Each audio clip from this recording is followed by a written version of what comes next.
Appreciated you, Shadab. How are you? Fine, sir. Good. And you? बढ़िया. मस्त भाई मस्त। आप तो सर फेस में हम हमेशा स्माइल देखना चाहते हैं, आप हमेशा स्माइल करते रहिए, अच्छे लगते हैं। So, I think we can keep Shadab name as Buttering Shake. No, sir, it's not good, sir. Okay, so okay, we can start the lecture. How many joined so Good far? afternoon, sir. Yes, very good afternoon, Miss Preeti Kumari. We got only 8 students so far. Azad Kajal, Shadab Chowdhury, Preeti Kumari, Rocky Shadab Sheikh and Shahrukh. What about others?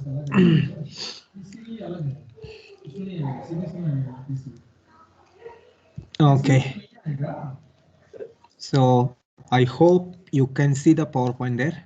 Is it visible? Yes, sir. Is the PPT visible? Very good. It's visible. See, Shahrukh, see, kindly inform in the group, Shahrukh. Tell everyone to join fast. Okay. I will finish important topic today, so I don't want to waste my time.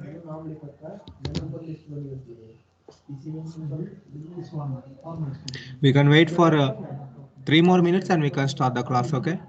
So meanwhile, just revise your previous topics. So today I will discuss about antigen antibody reactions. We already discussed about in vivo uses of antibody. What are the uses of i- antigen antibody reactions in vivo? That means in the body. And we also discussed about in vitro uses of antigen antibodies. So coming to the in vivo uses, so some of the in vivo uses include killing of pathogens, immobilizing the pathogens, neutralizing the viruses or pathogens, and mediating in anaphylactic reactions. So these are the some uses, in vivo uses of antigen antibody reactions. Then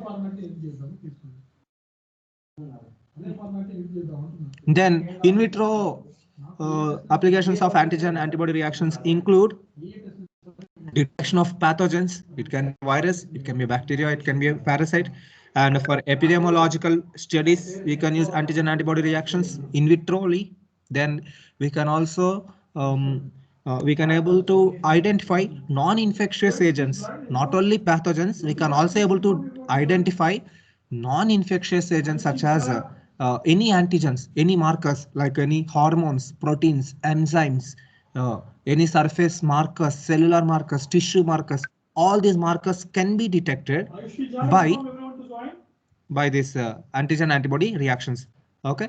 And someone asking whether I'm recording this session or not. Already this session is in recording, so I'm recording this session. Then other uses of antigen antibody reactions include is we can also able to quantify the amount of antigen that we are detecting or the amount of antibody that we are detecting. We can able to precisely measure the quantity of any certain antigen or antibody in the patient sample. We can able to detect how much antigen present in the patient sample, how much viral load present in the patient sample. Is it one nanograms? Is it 10 nanograms? Is it we can able to quantify the antigen that is present in the patient blood sample. It can be an antigen or it can be even a antibodies. We can able to quantify the antibodies. So this is the fourth important use of antigen antibody reactions. So a quick summary of in vivo uses of antigen antibody reactions. One is to detect pathogens. Second one, to detect non-infectious agents, which includes surface markers. Then third one is for epidemiological purposes. And fourth one is to quantify the antigens or antibody in the patient sample can be done by using antigen antibody reactions. Is this clear for everyone? Any doubts so far in the uses of antigen antibody reactions? No doubts, right? Yes, sir. Yes, sir, no doubt. Yeah. So I will proceed with some of the important characteristics for antigen antibody reactions. Okay, very, very important. So now I will discuss about characteristics of antigen antibody reactions. So kindly pay utmost attention from now onwards. This is very important class. Okay, let me take the PowerPoint. Just let me know whether you can able to see the PowerPoint or not. Can you able to see the PowerPoint? The whiteboard, I mean. Yes, sir. Yes, sir. It's clear. Perfect, perfect. How are you, Simon, by the way? I'm fine, sir. Great. Badhiya. Okay. So, okay. All right. So listen here. So I will discuss about characteristics.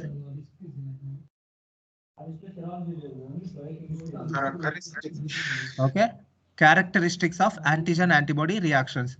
I'm unable to write complete words here. Just remember characteristics of antigen antibody reactions. So characteristics of antigen antibody reactions. Okay, so let us discuss. So the first and foremost thing in antigen antibody reactions is this is an antibody. Okay, now listen students, only one antigen can bind with one antibody. One antibody can bind with only one antigen, but not two antigens. This is one important property of antigen antibody reaction. So first one is only one antigen can bind with one antibody. It is not possible to bind more than one antigen. Is this clear? One antibody can bind with only one antigen. Sir, what about other like bilateral and the pentagonal antibodies, sir? They can What? bind more than one antigen, sir. You are saying pentavalent like IgM, they. Yes, yes. They can bind. I'm discussing about IgG type. Okay. Usually, yes, IgG or a monovalent antibodies can only bind with only one antigen. So this is first property. A simple antibody such as IgG can bind only with one antigen. Is this clear? I hope this is clear. Then, Yes, sir. yeah, the second one is antibody and antigen reactions are highly specific. Antigen antibody reactions are highly specific. What do we mean by specific? For example, there is a malaria parasite, okay, malaria antigen, and this is a influenza antigen. Okay, this is influenza antigen. This is COVID-19 antigen. This is COVID-19, and this is HIV. So we have 4 antigens in the blood sample. Now I have 4 antibodies. So this is IgM antibody, malaria antibody. This is influenza antibody. This is COVID antibody, and this is HIV antibody. Now HIV antibody binds with only HIV. COVID-19 antibody binds with only COVID-19. Influenza antibody binds with only influenza. Malaria antibody binds with only malaria. They're always specific in their nature. For example, malaria antibody won't bind with COVID-19. Malaria antibody won't bind with influenza. It won't bind with HIV. Always antigen antibody reactions are specific in nature, highly specific. Malaria antibody will only bind with malaria antigen. This antibody won't cross-react with any other antigens. This is the second important property. All antigen antibody reactions are highly specific in nature. All antigen antibody reactions are highly specific. Is this property? Do you understand this property? All antigen antibody reactions are highly specific in nature. This is second property. Can you please sit somewhere and listen the class, okay? Now, third property. Are you listening, students? Are you following me? Yes, sir. Yes, sir. Now, Yes, sir. yes. Okay, very good. That's great. Now, I will show you a scenario. Just let me know, okay? I will show you a scenario. Okay. See here, let me take another color. For example, let me take a purple. Okay. Here I have a pathogen surface. So this is a bacteria surface. Okay. This is outside the surface. This is inside the surface. Okay. Let me be like this. Okay. Now let me draw a antigen receptor on this pathogen. So this is antigen receptor. So this is upper antigen, and this bacteria also have another antigen which is inside the bacteria. So other antigen I'm giving with red color. So this is nuclear antigen and this is surface antigen. Now antibodies can only bind on the surface proteins. Antibodies cannot enter inside the cell. It is not possible. Nuclear antigen is inside the cell. Antigens only bind with surface antigens. Antibodies only bind with surface antigens. This is antibody. Antibody binds with only surface antigens. Antibodies cannot bind with internal antigens. This is the third property of antigen-antibody reactions. Antibodies can only bind with surface antigen, but they cannot bind with internal antigens embedded within the cell or within the tissue. They can only bind with surface antigen. Is this third property clear for everyone? This complete process, which is called as a laboratory process, which is consisting of 3 pages. As I said, Okay, so these are the 3 properties. First one, and one antibody can only bind with one antigen. Then second one, antibodies are highly specific in their property. That means malaria antibody will only bind with malaria antibody antigen. So antibodies are highly specific in their reaction. Then third property is antibodies can only bind with surface antigens. This is the third property. Now let us discuss about fourth property of antigen-antibody reaction. Fourth property. Now the fourth property is this is an antibody. Okay. Now and this is an antigen. This is an antigen.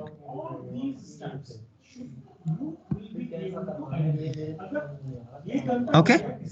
This react once they binded, once an antibody bind with an antigen, we can you just imagine, can I able to remove this binding? Is it possible to remove this bind, or is it not possible to bind this antigen?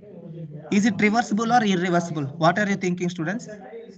After antibody binding with an antigen, can I remove this antigen from the antibody? Is it reversible or irreversible? What are you thinking? Irreversible. Irreversible. Yes, actually we can able to remove this antigen if we want. So always this binding is irreversible in nature. Okay, I'm sorry, they are always reversible in nature. They are always reversible. That means if I want, I can remove this antigen from antibody. It is not like irreversible. If I want to remove this antigen, I can remove it by adding some buffer, by adding some buffer solution. By adding some buffer solutions, I can able to remove this complex. This binding complex can be reversible. I can able to remove the antigen from antibody. So this is the fourth property of antigen antibody reactions. All antigen antibody reactions are reversible. If we want, we can remove antigen from the antibody. Okay, this is the fourth property of antigen antibody reactions. All antigen antibody reactions are reversible in nature. Okay, so this is the fourth property of antigen antibody. Then here I want to discuss fifth point, which is not included in the textbook, but kindly pay a delicate attention here. Now I will discuss about the level of attraction, or the level of the level of grip, or the level of binding, the force of binding of this antigen with this antibody. Now there are 2 terms which we will use in this particular immunology. I will keep 2 words here. Listen here. Affinity. This is very important terms. Kindly note it down. So one term is affinity. AFFINITI. Affinity. Affinity. And second term is avidity. Second term is avidity. AVIDITY. Avidity. second term is avidity. Alishija, Avidity. Now I will discuss about what is affinity and what is avidity. Okay, so listen. Jyotibai, Okay, so affinity means it is the strength of attraction is called as affinity, whereas avidity means it is the strength of binding is called as avidity. Yeah, affinity means strength of attraction. Affinity means strength of attraction, strength of attraction. Okay, affinity means strength of attraction, and avidity means strength of binding. Strength of binding is called as avidity. Strength of binding is called as avidity. So what exactly is this affinity and avidity? I will give you one example. Pay clear attention. Imagine I have two tiny magnets in my hands. I have two tiny magnets in my hands. Okay. I have two magnets in my hand. For example, let me take two magnets here. Okay. Yeah. Okay. So these are the two magnets I have in my hand. Okay. Same size almost. Two tiny magnets in my hand. Now tell me, students, what will be the level of attraction between them? Can they attract at this length? Can they attract each other at this distance? Think No. realistically. No, right? At this distance, will they attract? Yes. Yes. Yes. Right? At this distance, they may attract each other and they will bind. Right? Yes. Now I will replace these two tiny magnets with a Bada magnets. Now I have two Bada magnets. What will be the level of attraction here? Will they attract here at this distance? Yes. Yes, sir. They will here. They will at certain distance they will, right? That means Yes, sir. the level of attraction increased when I increase the size of the Size. magnet, right? Yeah. So uh, from antibody to antibody, from antigen to antigen, the level of attraction will vary. The level of attraction between antigen and antibody will vary depending upon certain parameters like size of antibody, size of antigen, the distance of antigen and distance of antibody are some important parameters for having this attraction between antigen and antibody. And this attraction is called as affinity. The level of attraction between antigen and antibody is called as affinity. AFFINITY. The level of attraction between an antigen and antibody is called as affinity. Is it clear for you? Affinity means level of attraction between antigen and antibody is called as affinity. Second one, let me tell other example. Now, my chota magnets binded. My chota magnets binded. How much strength I need to keep to remove them? To remove that binding? Not much. If they are small magnets, I can easily remove them. Right? So the level of binding between these two is very less. I can able to easily remove them. Now, can I remove these Bada magnets? Can I remove these magnets easily? I need to exert a large amount of force to remove them. Right? Do you understood? And Yes, this sir. is called as avidity. Avidity means the strength of binding is called as avidity, whereas the strength of attraction is called as affinity. To remove two big magnets, I need to exert more force to remove that binding strength. So the level of strength of binding is called as avidity, and the level of attraction is called as affinity.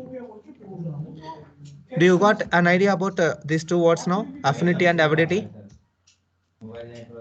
Yes, sir, it's clear. Yes. Why I'm discussing this? Because for example, in order to bind to certain antigens, we need to increase the affinity of the antibody to get attracted towards the antigen. So by That is called affinity. But let me discuss about avidity. If avidity is too much high, it will be very challenging for us to remove the antigen. If avidity is too much high means it will be challenging for us to remove antigen from the antibody. So a good reaction should have less high affinity and less avidity. So that will be the good reaction. It should have a great affinity and it should have a less avidity. So if you want, we can even remove it. But that depends upon the situation to situation. But in another situation, we may require less affinity but more avidity. We may require more binding between them rather than more attraction. So that depends upon our test.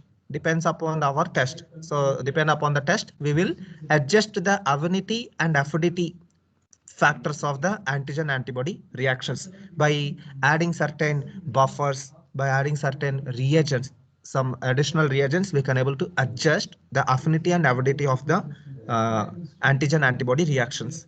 So this is the fifth property of antigen antibody reactions, or fifth characteristic property of antigen antibody reaction. Is that clear for you? Then now there is one more small property which is called sixth one. So now what is the sixth property is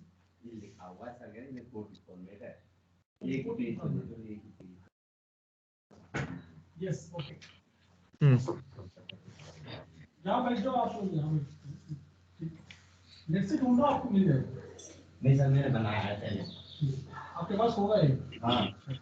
नहीं क्या होगा मुझे अभी तक नहीं मिलेगा मेरे। बताने कैसे लिया। okay.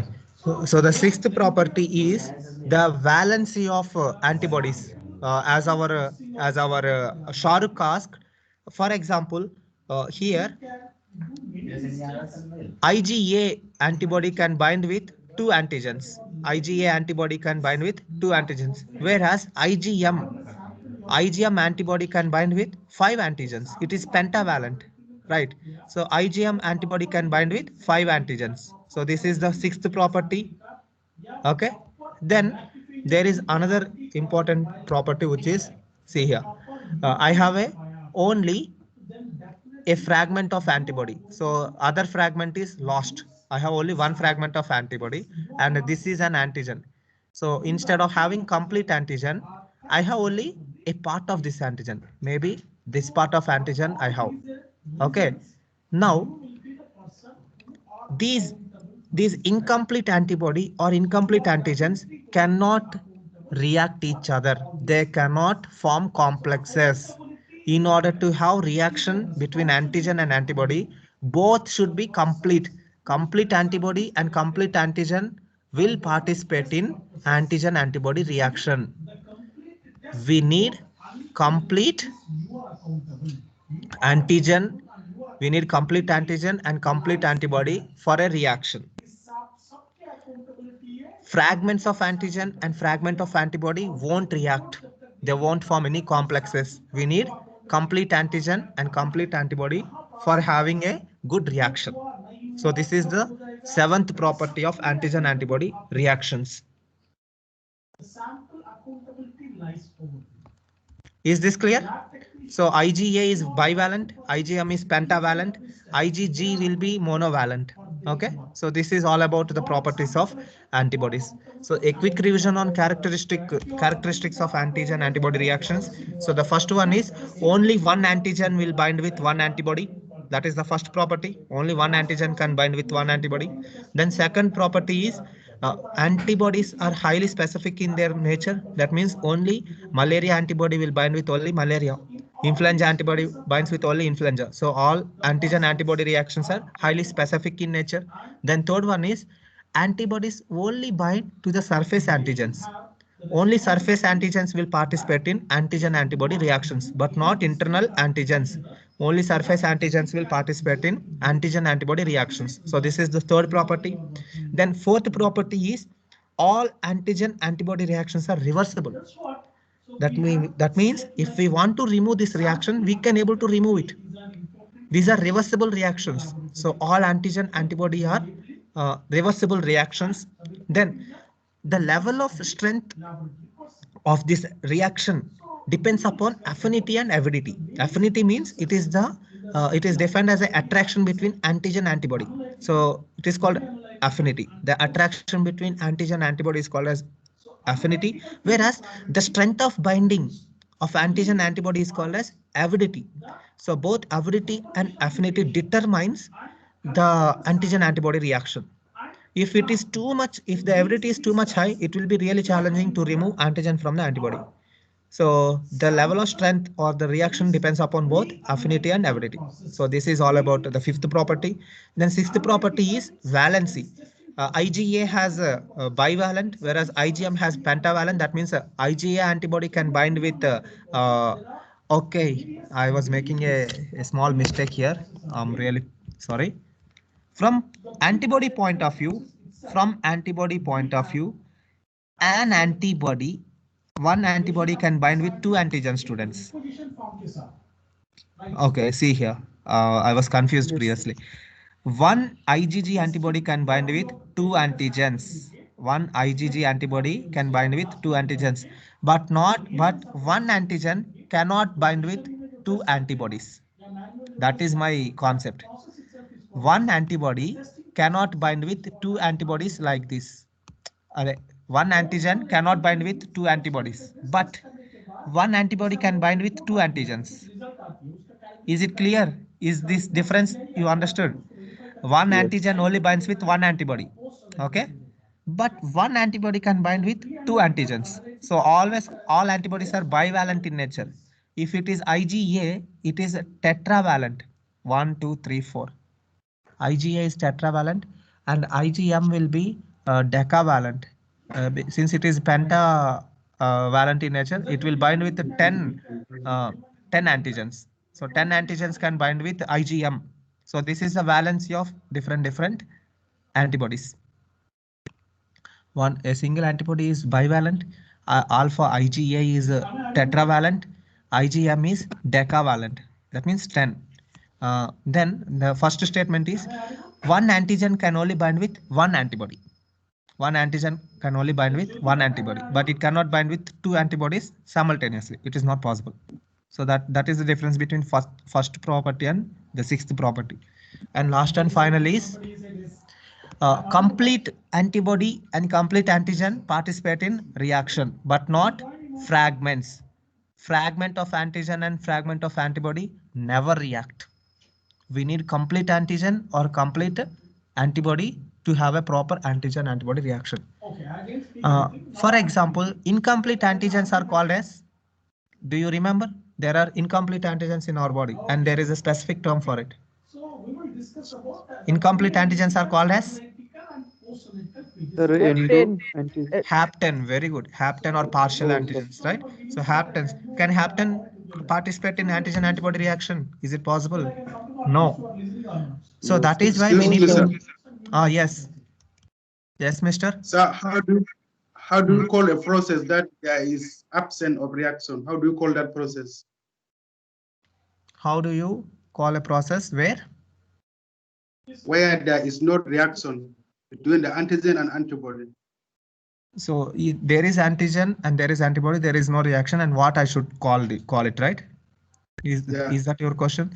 Yeah, for that we need to know proton phenomenon. I will discuss that later. Usually in the patient serum we have IgM antibodies, malaria antibodies. Okay, then if I'm adding influenza, I won't get reaction because influenza antigen can only bind with influenza antibodies. In this scenario, I won't get reaction. That is normal. But there is second thing.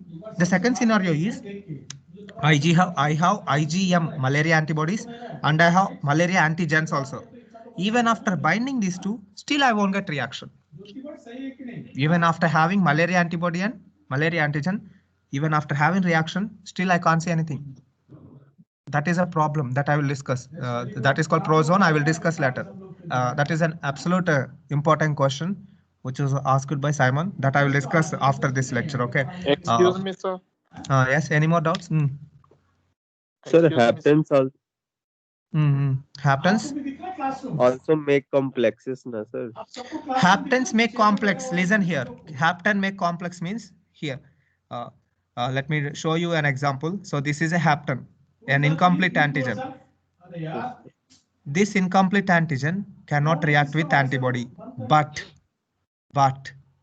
to make it complete, I can add an adjuvant. If I add an adjuvant, this antigen will become a complete antigen, and this can react in reaction.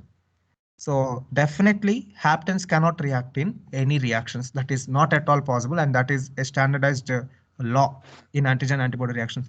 Partial antigens and partial antibodies never react each other. And this is one problem that we will encounter, especially in erythroblastosis fetosis, where the mother will have autoantibodies toward the fetus, and they will kill the fetus, and those kind of antibodies are called incomplete antibodies or incomplete antigens. It's a very interesting topic that I will discuss later. But the statement is incomplete antigen or partial antigen cannot participate in reaction. In order to make it participle, we need to add something called adjuvant. Adjuvant will make incomplete antigen complete so that it will react. Means Yeah. it will not react with MHC complexes only. Okay. Okay, Deepak. I mean, if we go MHC or AB, that will be very depth topic. Anyway, that we can keep aside, Deepak. That will be very depth. If I start discussing about MHC complex, means I need to tell you the classes of MHC. We have 1, 2, 3 classes. Okay, So that we can discuss later. Eric, what is your question? My question is, Hmm. if we perform experiment in laboratory Hmm. between antibody and antigen reaction, Hmm. then what do we observe? The color? What do we observe after having an antigen and antibody reaction? A color, or else what? That is a really good question. Fantastic question by Eric. So I got one question from Simon. Simon's question is, we got a reaction, but we can't see it. What we should do? And second, Eric question is, what we will observe after reaction? How we will know that there is a reaction in the sample? Will it produce any reaction, or will it produce what? To visualize the reaction. That reaction we can able to visualize. We can able to visualize not by color change, rather than complex formations in the sample. And that reactions are two types. Either they will prepare agglutination reaction, or they will cause precipitation reaction. These are the two reactions that antigen antibody will cause, and that can be visualized. They will cause either agglutination reaction, or they will cause precipitation reaction. Okay, so that is my next topic. Now I'm discussing. See here. Okay. Before that, let me do a summary, a quick summary of properties of antigen antibody reactions. Then I will move on to the Eric's question, which is how to visualize these reactions. What are the types of reactions we will get? The visualization of these reactions I will discuss. Before that, let me do a quick summary. Okay. Can I ask one question, sir? Yes. Any more questions? Yes, sir. You have Yes, Mr. explained Sam. something. Yes, you have explained something that a malaria antibodies cannot also bind with malaria antigen. So why are they not binding with each other? Why they are all the same? Wait, Simon. Let me keep earphones. Actually, it's quite noisy here. Just wait. See. Am I audible? Kindly let me know. Am I audible? Yes, sir.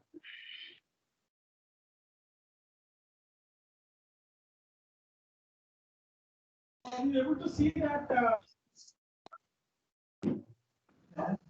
Everyone? Are you able to see? Simon, So can you repeat your Yes, question? Yes, please repeat the question, please. Okay, sir. You have explained something that a malaria antibody cannot bind with malaria antigen. Okay. It will bind with So only malaria. So my It question cannot is, bind. why is this? Malaria antibody? Yeah, why is it malaria antibody cannot bind with malaria antigen? each and every color coded by Simon, malaria antibody only binds with malaria antigen. It cannot bind with others. That's what my question, my statement here. Malaria. Who is that? Because please already pre-coded in this field. उसके अंदर already रहेगा. जब आप ये let me mute sample everyone. उसके अंदर, I think you are confused, Simon. My statement is malaria antibody can only bind with malaria antigen, but this malaria antibody cannot bind with other antigens. That is my question. But okay, yeah, I hope you confused here. Yeah, malaria antibody can only bind with malaria. That is why their reactions are highly specific. Influenza antibody will only bind with influenza. COVID antibody will only bind with COVID antigen. Hepatitis antibody will only bind with hepatitis. That means all antigen antibody reactions are highly specific in their nature. But let me say why it is like this. Is that your question? No, sir, why it's not showing the reaction? The malaria one. Why? The malaria one is not showing any reactions, not even clumping, not even precipitation. It will. I will discuss that later. Definitely, all of these will show reactions. That is, I will discuss. Okay, please wait. Let me give one more important statement here. Very important statement. Now, see here. Kindly pay attention. I have two influenza viruses. Okay, influenza virus 1. I have influenza virus 1. And I have another influenza virus, which is influenza virus 2.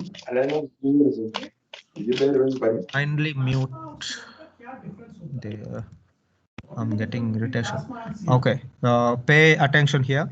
I have two antigens, influenza antigen 1 and influenza antigen 2. That means two different viruses, but they looks very similar. They're allo antigens. Okay, very similar antigens. In this case, malaria 1 antibodies may cross react with malaria 2 because they are looking very identical. It will be very easy to hack password if the password is very similar to 12345 or 12356. It will be really easy to hack that password, right? Similarly, our antibodies, IgA, influenza 1 antibodies may cross react with influenza 2 antigens also because they're looking very identical in nature. In that case, there might be some cross reactions. So, and this cross reactions is one of the problem. For example, all common cold causing viruses, I don't know whether you know it or not, most of the common cold viruses belongs to two domains. They can be either rhinoviruses,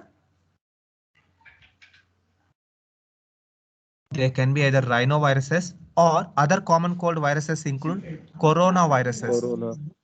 Yeah, believe it or not, coronaviruses are common cold causing viruses. They are not deadly, they are idiots.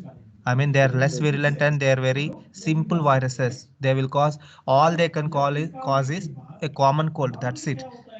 And believe it or not, we have almost some 100 strains of coronaviruses. We have many common cold viruses. If this is the case, now I have a common cold. I have a coronavirus infection, a common cold causing infection. At the same time, if what they will do, they are doing COVID-19 test. They are doing COVID-19 serological test. That means what they are taking? They are taking corona antibodies, maybe similar to COVID-19 corona antibodies they will take. And what they will do? They will subject these antibodies to my blood sample. In my blood sample, I have common coronavirus and I don't have COVID-19. I don't have COVID-19, keep in mind. But I have some common cold.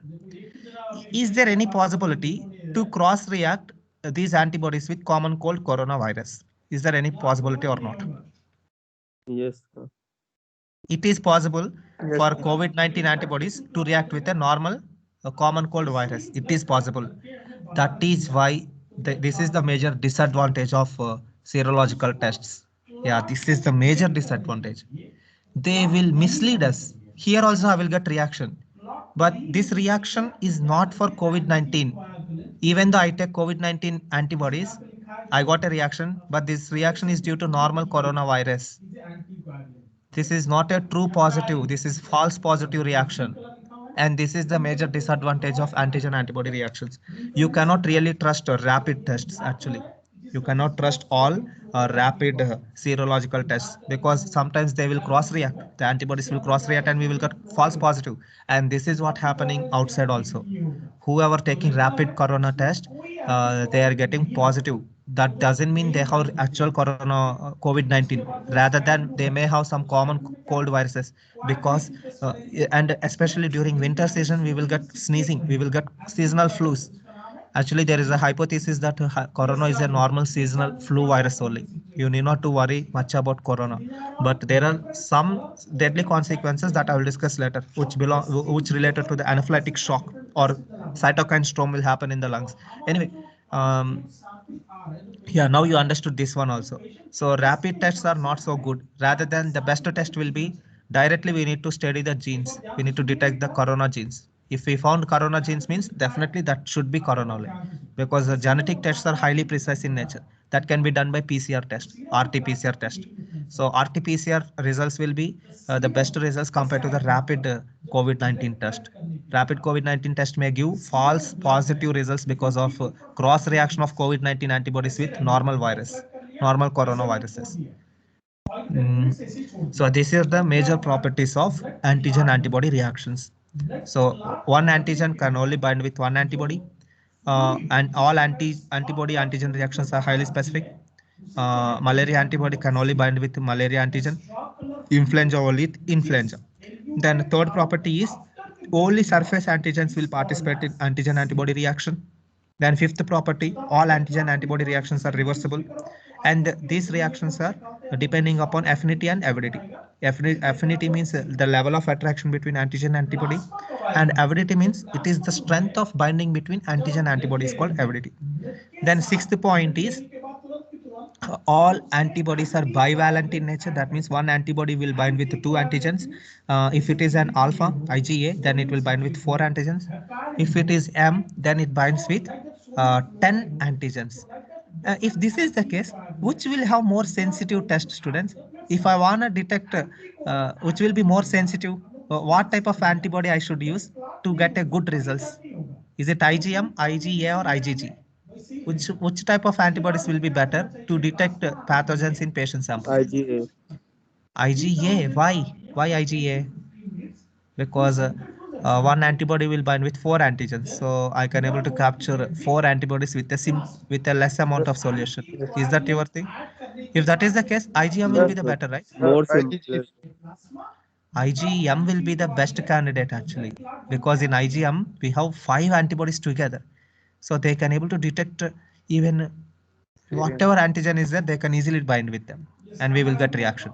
So usually in all our serological reagents, we will have IgM type antibodies because they are more IgM are more sensitive compared to other 2 antibodies, especially for in vitro studies. For laboratory tests, IgM antibodies will be widely used. Okay. So the because IgM is decavalent, the valency of IgM is 10, whereas IgA is 4, IgG is 2. Divalent, tetravalent, decavalent. Then I discussed about the partial antigen or partial antibody won't participate in antigen antibody reaction. Until here clear, right? Can I move forward? Can I move forward to the another important topic? Our Eric's question. Until here, is it clear for you or not, students? Tell me. Yes, sir. Why silence? Okay, so I'm moving forward. How to visualize this reaction? That is the next question. How to visualize? How we will see this reaction? How to visualize this reaction? How to visualize this reaction? Now, listen to me. These reactions are broadly divided into 2 types. The antigen antibody reactions are broadly divided into 2 types. Okay, let me draw here. So all antigen antibody reactions are broadly divided into 2 types. So I'm making it as simple as I can, but in reality it is some more complicated than what I'm teaching. That we can go through in the later lectures. So as of now, Just remember that these reactions will be broadly two types. So one is agglutination reaction. One is agglutination reaction. Okay. Then second one is precipitation reaction. Precipitation reaction. Okay. One is agglutination reaction and other one is precipitation reaction. So what is the difference between agglutination reaction and precipitation reaction? This I will discuss. Now, let us discuss once again about the antigen. Are you following me, students? This is very important topic. Are you listening, students? Above this RBC, WBC layer, whatever the fluid which is emitted is called Students, are you there? That is the difference between Are you following me? as well as Yes, sir. Yes, Yes, sir. sir. Yes, sir.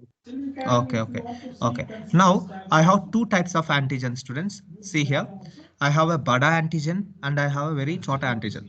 Okay. I shown with the sizes. I have one very big antigen and one small antigen. Now, if the antigen is smaller than certain value, I forgot the value of that small antigen. If that is very small, means small antigens are called as soluble antigens. the difference between class 1 serum. Small antigens are called as soluble antigens. अभी आवाज आ रही? Small antigens are called as soluble antigens. Okay. When and large antigens are called as particulate antigens. Large antigens are called as particulate antigens. Particulate antigens. Large antigens are called particulate antigens and small antigens are called as soluble antigens. Okay.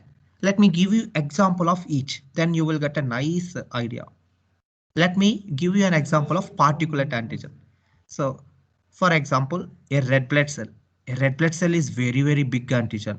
As a complete red blood cell, you can imagine as a very big antigen.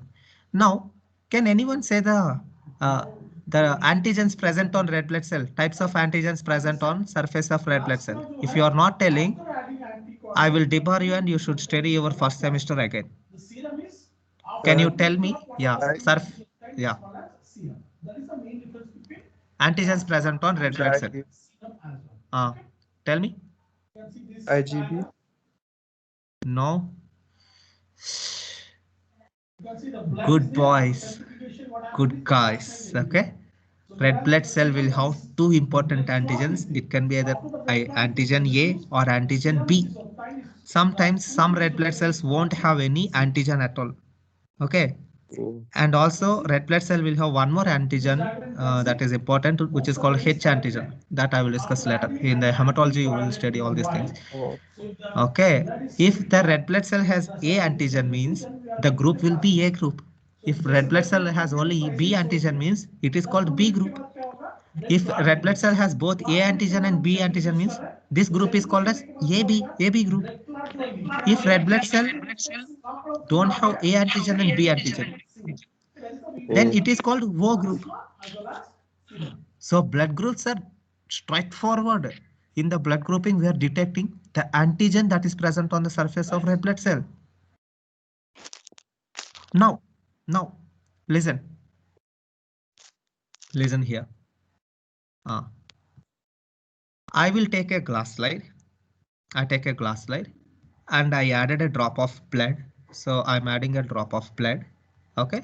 And I'm telling you the blood group also. So this is a drop of blood and this blood is A group blood. That means what type of antigen should present on the surface of this blood group? A antigen should be there, right? Yes, sir. Right? Okay. Yes, now, sir. Yeah. Now I will take two reagent. I will take two reagent bottles. So this is reagent bottle 1 and this is reagent bottle 2. In one bottle, I have B antibodies. In this, I have B antibodies. In one bottle, I have B antibodies. In another bottle, I have A antibodies. I have A antibodies. Okay, so this is A antibodies bottle and this is B antibodies bottle. Okay. Now, what I'm gonna do is first I will add my B reagent to this. If I add B antibodies to it, will they bind to any antigen here? Is there any B antigen in this sample? Will I get any reaction? No. If I add B antibodies, there won't be any reaction because B antibodies can only bind with B antigens, Yeah. right? So there is no reaction. Now I will add A antibodies to this sample. I added A antibodies. What will happen? Can you guess? A antibody will react with A antigen. And immediately what will happen, you know? Immediately the blood will lyse. The blood will break down. It will lyse into like this. The blood will lyse into clumps. It will form clumps. You saw already a blood grouping. The blood will clump like this. It is an antigen antibody reaction. And you know what this reaction is called as? It is called agglutination reaction. So blood grouping is an agglutination reaction. Blood grouping is a serological test. It is an agglutination reaction. It is an agglutination reaction. So blood grouping is one of the best example for serological test. Will you agree with me or not now? So far you don't know this reality, right? All blood groups are depending upon antigen antibody reactions only. Then you may ask, sir, from where we got these antibodies, A antibodies and B antibodies? That is simple. We can filter these antibodies from other animals or from other humans. Usually we will take from other animals only. Okay, so that's it. So this is agglutination reaction. Now, second reaction, second concept. Now, in the second concept, so this is second case. In second case, the antigen is very small. Our antigen is very small antigen. It is a soluble antigen. Okay, it is very soluble antigen. That means very small antigen. If this is the case, in this scenario, okay, in this scenario, when I'm adding the antibodies, to a soluble antigens, I won't get large clumps. Rather than large clumps, I will get granular formation. I will see like some sand like granules in the serum. I will see some sand like literally I will see some sand like granules in the sediment in the bottom of the sample. In the bottom of the sample I will see salt, just like a sand I will see in the bottom of this sample. And that reaction is called as precipitation reaction. And that reaction is called as precipitation reaction.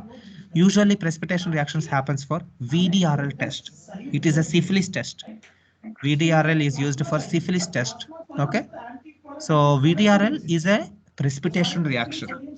You will see sand. First you will add 1-2 drops. You will add a drop of patient sample and you will add a drop of reagent. After adding these 2 drops, immediately you will see sand. Immediately you will see sand-like granules in the sample, and that is a reaction. And that sand-like complex is called as precipitation complex. So whenever there is one important term I forgot to say, whenever an antigen and antibody binds, they will form insoluble complexes. Antigen antibody will form insoluble complexes. Water insoluble complexes will be formed. Insoluble, SOLUBLE. Insoluble complexes will be formed. Those insoluble complexes can be 2 types. It can be either agglutination reaction or it can be a precipitation reaction. In case of agglutination reaction, the antigen is a particulate antigen. That means antigen is very big. In case of precipitation reaction, antigen will be small. It will be a soluble antigen. One classical example for agglutination reaction is blood grouping.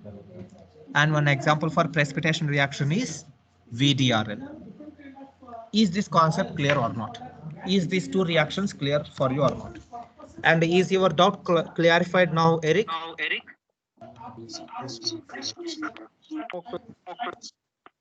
Yes, right? Yeah. Yes, sir. Yeah, I was, yeah, very good, Eric. Nice question. this case, One Yeah, more question. yeah. One more question, please, please, Eric, please. selecting the Ask. So in precipitation reaction, what do we detect? Antigens or antibodies? value That depends. If your reagent is antibody reagent, then you will get antigens. Usually, we will detect antigens only in precipitation reaction. Antigen. You can detect both actually, Eric. We can detect either antigens or antibody in the sample. That depends upon our reagent. In our reagent, we have antigen means we are detecting antibodies in the patient sample. If our reagent has antibody means here we will try to detect antigens in the patient sample. This thing you need to always remember in immunology. You should not confuse with antigen and antibody. And where is that antigen and antibody? Is antibody in the patient sample or in our reagent? If this is clear for you means you can easily understand all tests. Is that clear? Yeah. Yes, sir. Sir, Hmm. Any more questions? Yeah. Who is this? listen to this statement. Tell me the statement, please. Precipitation reaction is relatively less sensitive for the detection of antibodies. Is it correct? Yes, correct. Precipitation reaction will be relatively less sensitive to detect antibodies in the patient sample because in case of precipitation reaction, our reagent will have antigens. For example, we need to detect antibodies. Okay, I will give one example here. See, we need to detect antibodies in the patient sample. So our primary target is to detect these antibodies. For that, we are using very, very small antigens. We are using very small antigens to detect these antibodies. And also, I'm using very large antigens to detect these antibodies. Where is the high chance to detect these antibodies? By using large antigens. If you are using large antigens, then definitely it will be an agglutination test. If you are using smaller antigens, then it will be definitely a precipitation reaction. And by this itself, we can understand with the help of small antigen, it will be really challenging to detect antibodies in the patient sample. So precipitation reactions are relatively less sensitive to detect antibodies in the patient sample. And that statement is absolutely correct. Okay, sir. Yeah. Yeah, I hope we run out of our time, but I was very happy that you're asking many questions. If you're asking questions means that indicates that you understand in the concept. So in my next lecture, I will discuss about lattice hypothesis and Poisson phenomenon, and I will continue with the types of antigen antibody reactions. Okay, I will discuss in detail with I will start with precipitation reactions first. So we have different types of precipitation reactions that I will discuss in my next lecture after Poisson phenomenon. Okay. Excuse me, sir. Yes, Mr. Salmon. Sir, is it precipitation reaction only used in syphilis? Yes, it is precipitation reaction. We have one more test where we can convert this small antigen into large antigen by using I forgot that name. By using some polyester particles, latex particles. By using latex particles, we can convert a precipitation reaction into an agglutination reaction. There are two types of precipitation reactions actually. In the second type, we can convert this soluble antigen into particulate antigen. So we have two tests for syphilis. We have a direct precipitation test, and we have another test where we will convert this soluble antigen to into a particulate antigen. And that test name I forgot, but we have two different tests to detect syphilis, and both are precipitation reactions only. But in the second case, a precipitation reaction will be converted to agglutination reactions. But still, that will be a sub branch of precipitation reaction. So we have two types of tests to detect syphilis. Yeah, yes, that I will discuss later. Yeah. Sir, Yes. precipitation is temperature dependent. What about agglutination? Both agglutination and precipitation are both are temperature dependent. They both requires an optimum pH. Both requires optimum pH, temperature, and also we have one more. Yeah, pH and temperature. We have one more. Yeah, salts concentration, NaCl concentration. Okay. So those are called as factors influencing antigen antibody reactions. That factors I will discuss in my next class. Obviously, there are certain factors that we need to include when we are performing this antigen antibody reactions, like constant temperature, constant I forgot. Okay, constant temperature, constant pH, and constant salt concentration is also one important parameter Yes, to sir. perform this test. That I will discuss later, and that is a good Sir, I question. was asking for the specific gravity, sir. The specific gravity will be more than it will precipitate. If it will be less, then it will Yes, clump. yes, that specific gravity that I will discuss in prozone. I'm telling, right, prozone. In my next lecture, I will discuss about prozone phenomenon. It is sometimes it is called lattice Lattice, hypothesis yes, or sir. prozone phenomenon, Yes. or it is also called Marak hypothesis. Marak hypothesis. Yes. Marak hypothesis, lattice of prozone are similar, and that is very essential before we are studying about precipitation reactions. So if I want to start my precipitation class, means first I need to discuss about the lattice hypothesis. Then only I can start precipitation tests. Definitely I will teach that in future classes. I really like your enthusiasm towards the tests, and definitely we will have very good knowledge on all these things in our future classes. Any more doubts in today's topic? I hope not. So I will do a quick revision and we can say goodbye each other. So a quick revision of today's lecture. So in this lecture, we discussed about antigen antibody reactions, especially we discussed about the characteristics of antigen antibody reactions. So we have totally 7 characteristic or 7 properties of antigen antibody reactions. So the first property is one antigen can only bind with one antibody. So that is the first statement. Then second property is all antibodies are specific in their nature. That means malaria antibody can only bind with malaria antigen. So all antigen antibody reactions are highly specific in nature. That is second statement. Then third property is only surface antigens will participate in the antigen antibody reactions. Only surface antigens will participate in antigen antibody reactions. There are certain uh, exceptions where an internal antigen may participate in the reaction. Highly rare and highly exceptional situations that I will discuss later. That will fall under autoimmune disorders. Okay, then the fourth property is all antigen antibody reactions are reversible. Then fifth one is these reactions depend upon affinity and avidity. Affinity means it is the level of attraction between antigen and antibody, and avidity means it is the level of strength of binding between antigen and antibody is called avidity. Then the sixth property is valency of antibodies. A single antibody can bind with 2 antigens, so it is bivalent. IgA will have 4, okay, for tetravalent, and IgM will be decavalent. That means it can bind with 10 individual antigens. So, and the sixth one is complete antigen and complete antibody will participate in reaction, but not partial. So this is the seventh statement that I have given. Then I discussed about reactions. So broadly, these reactions are divided into 2 types: agglutination reaction and precipitation reaction. Agglutination reaction means if the antigen size is very large, if it is a particulate antigen, then the reaction is called agglutination. If it is very small, if it is soluble antigen, then the reactions are called as precipitation reactions. Examples of agglutination is blood grouping. Example for precipitation is VDRL test for detection of syphilis. So this is all about today's lecture. In my tomorrow's lecture, I will start with precipitation reaction. And for your CAT 1 exam, the syllabus is up to only precipitation reactions. Agglutination I will discuss. This is not included for CAT 1. Okay. So in your syllabus only up to precipitation reactions I have included. Don't feel happy like you have less syllabus. Precipitation itself will take some 2 to 3 lectures to finish. So get ready for the bigger aspects of immunology. So thank you very much, students. Excuse me, sir. Yes, Mr. Deepak. Sir, IgM, we can conclude that IgM shows avidity. IgM will have more affinity. Yes, IgM will have more affinity, but it will have less avidity. Yes, but It's tetravalent, sir. IgG will have more avidity compared to affinity. Even Why? because IgG, it has only 2 poles. That means it has only less attraction towards the antigen.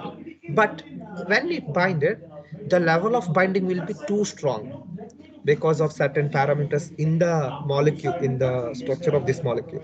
So avidity will be very good for IgG, but affinity will be less because we have only 2 attraction points.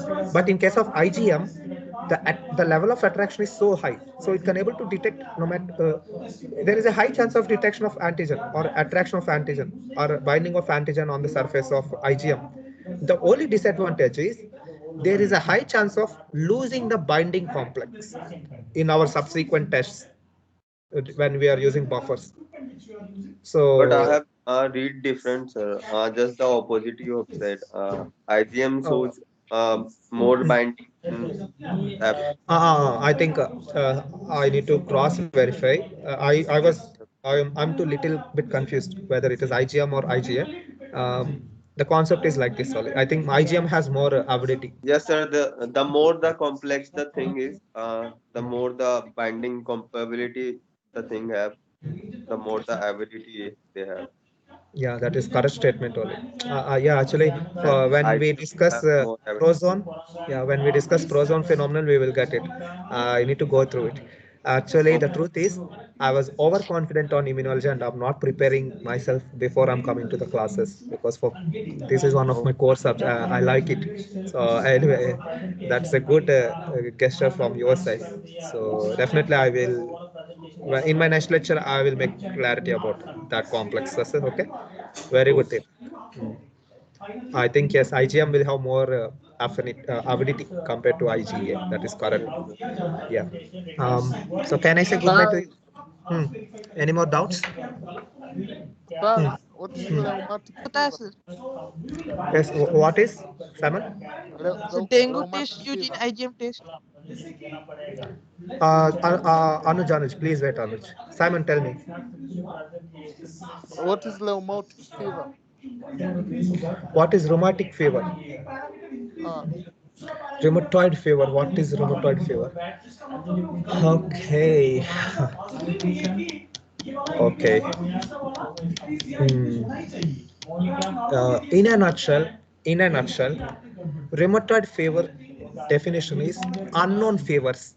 Unknown fevers are called as rheumatoid fevers. When we say unknown, here, kindly listen to me. You need to know the very definition of fever. What is fever? Fever means increased body temperature is called fever.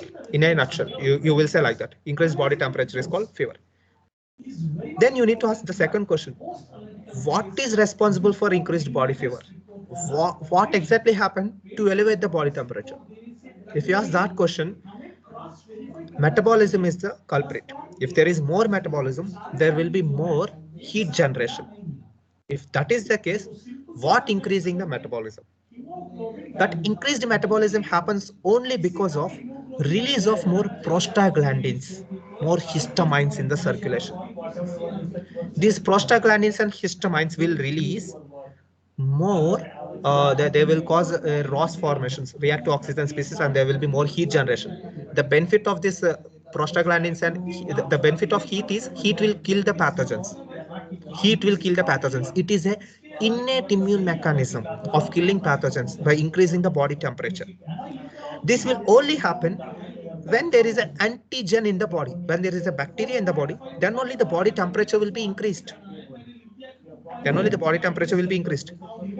Now, as we discussed, release of prostaglandins and histamines will increase the body temperature. Who are triggering these antigens? Who are triggering these histamines or prostaglandins? These two granules present inside the cell, and they will be triggered by antibodies, especially IgE antibodies. Sometimes in some people, there will be hyperactivation or there will be nonsense activation of these histamine granules. These mast cells and eosinophils will get self-activated by our own body antibodies, and we don't know the reason why. Even though there is no pathogen, even though there is no bacteria, but our cells will release this. Our antibodies will bind to the cell receptors, IgE antibodies, and they will release this in granules, and the patient will feel feverish, but we don't know the reason. If we go for screening any bacteria or any parasite, we won't get it, but he will have a fever. Literally, rheumatoid fevers are immune system activated fevers, immune mediated fevers are called as rheumatoid fevers. Now you may understand the connection between immune system and fevers as a whole. Immune mediated fevers are called rheumatoid fevers. Simply, Eric, I hope you got a clear definition. Immune mediated fevers are called rheumatoid fevers. And sir, what about the specificity of B cells to that soluble granules, soluble antibody antigens? Only B cells can recognize them. The soluble antibody antigens, not any other. Not only anti B cells. Oh, kindly mute yourself. Cyber- Only IgG and IgM and IgA. Only these three antibodies can able to bind, and they can able to mediate in killing the pathogens. Not even IgA. Only IgG and IgM are most important antibodies to kill pathogens. Other three have other functions other than killing pathogens, like they will activate other cells to participate in the game of destruction. Um, um, for Yes, sir. I'm discussing talking about about the humoral thing, sir. The humoral, humoral humoral immunity immunity. you have said. Yes, sir. In that we have Humoral soluble immunity, part. yeah. Yes. In humoral That immunity, only IgG and IgM will participate, and that is highly specific immune response. Highly specific immune response. That is why the humoral immune response is also called acquired immune response, and is highly specific to the certain pathogens. And for so my that, question is, why these both are B cell specific only, why B cell specific? Because not it T is cell the specific. because very simple. Because only B cells can produce antibodies. Yes, sir. That's it. Only B cells can produce antibodies. By the way, B cell will produce antibody at a rate of 2000 molecules per second. 2000 antibodies will be produced by a single B cell. So B cells are highly skilled at producing these antibodies, and there is a very interesting mechanism going on to prepare a right antibody to the right antigen.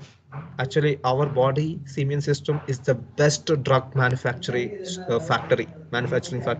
It can able to prepare drug for any type of bacteria, any type of infection, and that capabilities are there for our B cells. And there is an interesting mechanism going inside the B cells, where there will be somatic hypermutations, there will be VDJ variations, there will be clonal selections, there will be. It's a marvelous thing to discuss about B cells, the way they are producing antibodies. I think that is there in the unit 3. Unit 3, we will discuss about the production of B cells, and we can also have a look on monoclonal antibody preparations, how we will prepare monoclonal antibodies by using animals, how we are preparing these reagents, that I will discuss in my future lecture. And what is your question, Simon?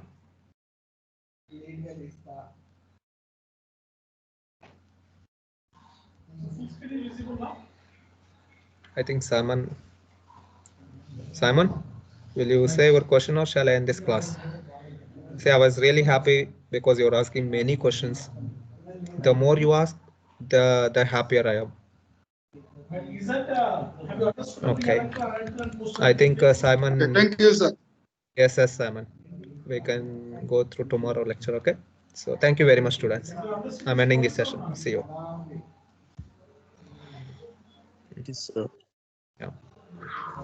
You all can leave. I'm downloading the attendance. You can leave. Is there any doubt in this? You can ask me. Is there any doubt? You can ask me right now.